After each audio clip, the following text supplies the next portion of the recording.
بسم اللہ الرحمن الرحیم۔ پانچواں باب نماز کا شغف اور شوق اور اس میں خشوع خضوع۔ نماز ساری عبادتوں میں سب سے زیادہ اہم چیز ہے۔ قیامت میں ایمان کے بعد سب سے پہلے نماز ہی کا سوال ہونا ہے۔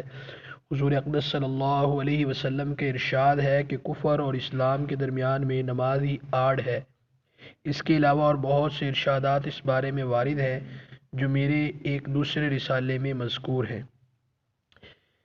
نمبر 1، اللہ تعالیٰ جل شانہ کا ارشاد نوافل والے کے حق میں۔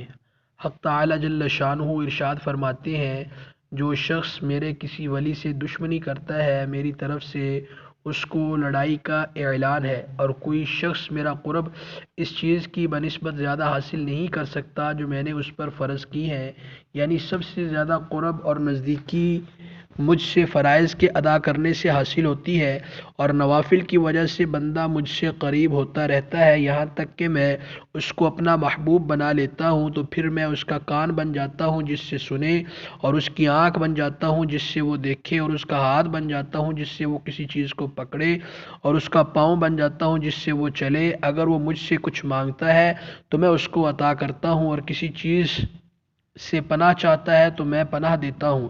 فائدہ میں شیخ الحدیث رحمۃ اللہ علیہ ارشاد فرماتے ہیں، لکھتے ہیں، آنکھ کان بن جانے کا مطلب یہ ہے کہ اس کا دیکھنا، سننا، چلنا پھرنا سب میری خواہش کے تابع بن جاتا ہے، اور کوئی بات بھی میری خلاف مرضی نہیں ہوتی۔ کس قدر خوش نصیب ہیں وہ لوگ جن کو فرائض کے بعد نوافل پر کثرت کی توفیق ہوتی ہے، اور یہ دولت نصیب ہو جائے۔